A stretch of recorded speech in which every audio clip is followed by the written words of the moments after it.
Welcome to the Starting Over Podcast Training Regimen. I am your host, Edward Shelton, aka Dark Logos, and we're going to look at, in this episode, Force Blast, the evil stepbrother of plasticity. Okay, now, you might say, why I say the evil stepbrother of plasticity? If you go back into our previous cast, we looked at plasticity, allowing us to entrap our opponent by pretty much basing them and making it hard for them to get away. Force Blast can also entrap our opponent, but we also can play so many shenanigans with Force Blast, it's not even funny. So let's dive right in. Let's read off the power. Force Blast. Give this character a power action and roll a d6. A single adjacent opposing character is knocked back from this character a number of squares equal to the result. Now, the main reason why Force Blast is just pure shenanigans is this. If you think about it, what's some of the hardest things to do in the game? Break away sometimes, hit high defenses, other times, evade attacks. Okay, all those things seem ridiculously hard. But what if you had a power that would allow you to do damage, break away automatically, that allowed you to reposition a piece, and on top of all that, come out of the blue and your opponent wasn't even looking for it? Welcome to Force Blast. Okay, Force Blast is one of those tools that high-level players can use because they are looking at it from the standpoint of spatial manipulation to their advantage. Now, okay, let's be honest. Charge negates Force Blast. Combat reflexes can negate Force Blast. And we'll get into combat reflexes. What would end up happening, they wouldn't take knockback damage or choose to not be knocked back. Okay, now if someone has some sort of trait or whatever, it's like cannot be knocked back or something like that, then yeah, it's going to ignore Force Blast. Everybody else is pretty much free game.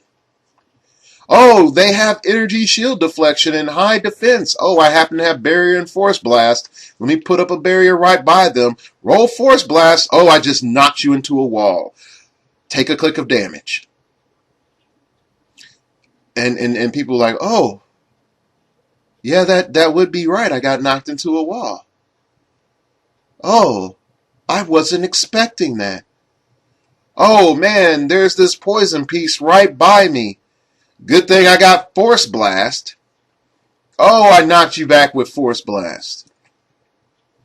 Now hey, now you can't be base to me at the beginning of your turn. Oh, you move back next to me, I just Force Blast you again. I can play this all day. You can go 1-for-1. Your opponent goes and tries to poison you, and they don't have knockback protection. Oh, I Force Blast you. They push to come back. Oh, I push to knock you back. You're going 1-for-1. Your opponent is frustrated. And if your figure is less points, you're winning. If your figure is more points, then you need to think about, do I just need to smack this figure? Okay, and if you keep Force Blasting them and they land into a wall, then it's 2-1. Okay, so those are things that are very important with Force Blast. Why, again, is Force Blast not looked at? Well, we sort of talked about it in plasticity. We're thinking about hypersonic speed, running shot, and we're thinking about charge. If we're thinking about charge, okay? All right, Force Blast is a power action that in our minds is, I have to go out and do a power action to do something that at max is going to be 1 damage. And it sounds very, very stupid. Let's just be honest. In our brain, we're like, don't be a duty head. Go ahead and attack that guy. Don't use Force Blast. You're not a noob. Only noobs use Force Blast. And then we'll come to find out that that's not the case. That is not the case whatsoever. Great people, great players use Force Blast on a regular basis. Now, with that being said, the issue I will admit is a lot of people do not go in looking specifically for Force Blast. And that is what I want us to change. I want us to directly go in looking for Force Blast. Not just having it And like, oh, I just happen to have Force Blast at this time, so I'm, no, you're going to use it. You are going to upfront look for it and use it. So let's look at some good options for that. The best option I feel out there is Blue Beetle from the 10th anniversary, DC 10th anniversary, and Blue Beetle gives us Energy Explosion, which is a great damage option if you have the right support for it, and he gives us Force Blast for 55 points. So for a really cheap point cost, we have a low point of entry. Okay, not only do we have a low point of entry, we also have decent attack values. Now, Force Blast doesn't require an attack, but again, we're looking long term, long game. Okay, we have a decent range. Again, Force Blast doesn't require anything with range.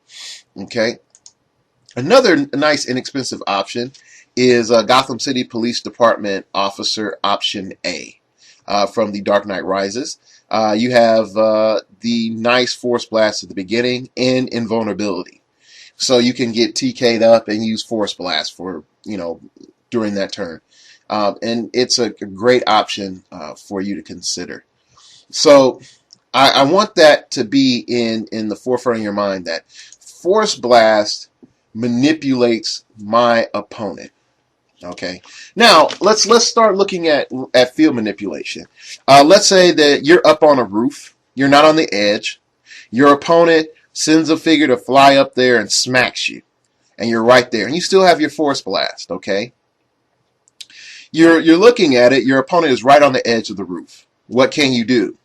Well, if they're not a flyer, you can use Force Blast and knock them off the roof, and then they will take 1 unavoidable damage. Oh, wow. You're like, oh, yeah, I didn't really think about that. Yeah, it's really a great option. You could say, hey, I need to get this figure a little bit closer to my main attacker so I can make that running shot attack.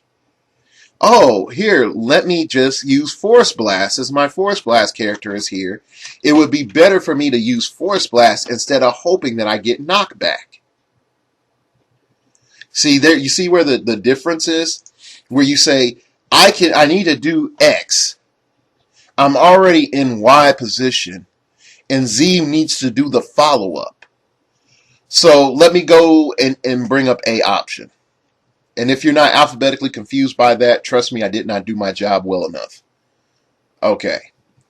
So overall, we have a lot of things that we can do with Force Blast in creative manners, in serious manners, that allows us to gain a great upper hand over our opponent, and then make them sort of reconsider how they position next to us. Our opponents many times are not paying attention to that. Let's be honest. Okay, they're not paying attention to the fact that we have Force Blast. All right, and then let's look at a distinct advantage of Force Blast.